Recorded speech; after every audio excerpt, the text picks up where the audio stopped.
How often shall my brother sin against me, and I forgive him?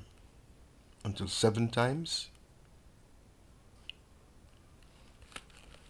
Not only 7 times, but even to 70 times and 7.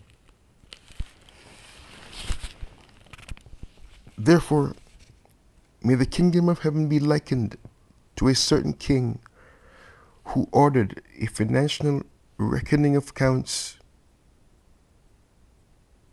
with his stewards.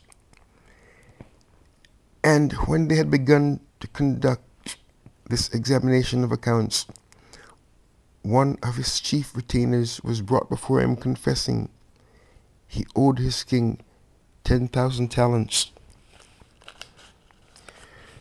Now this officer of the king's court pleaded that hard times had come upon him, and that he did not have wherewith to pay this obligation. And so the king commanded that his property be confiscated, and that his children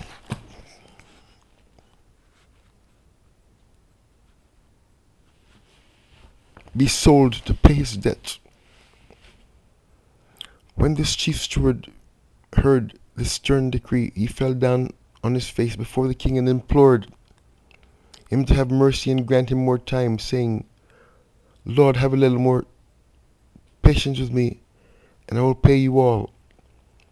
And when the king looked upon this negligent servant and his family, he was moved with compassion. He ordered that he should be released, and that the loan should be wholly forgiven.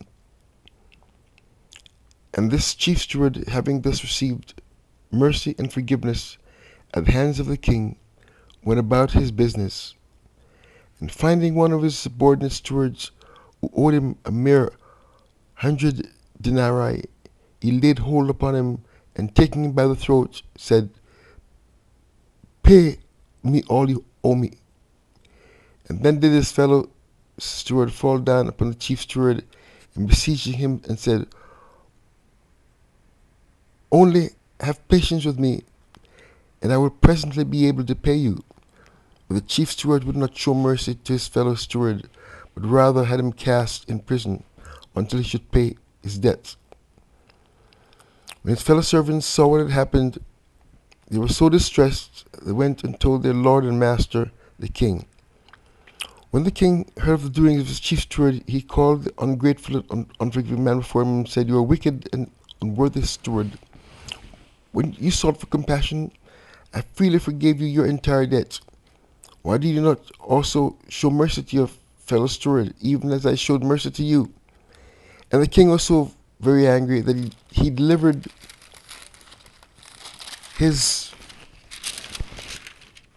ungrateful chief steward to the jailers, that they might hold him until he has paid all that was due. And even so shall my heavenly Father show the more abundant mercy to those who freely show mercy to their fellows. How can you come to God asking consideration for your shortcomings when you are wont to chastise your brethren for being guilty of these same human frailties? I say to you all, freely you have received the good things of the kingdom, therefore freely give to your fellows on earth. Thus did Jesus teach the dangers and illustrate the unfairness of sitting in personal judgment upon one's fellows. Discipline must be maintained, justice must be administered, but in all these matters, the wisdom of the brotherhood should prevail.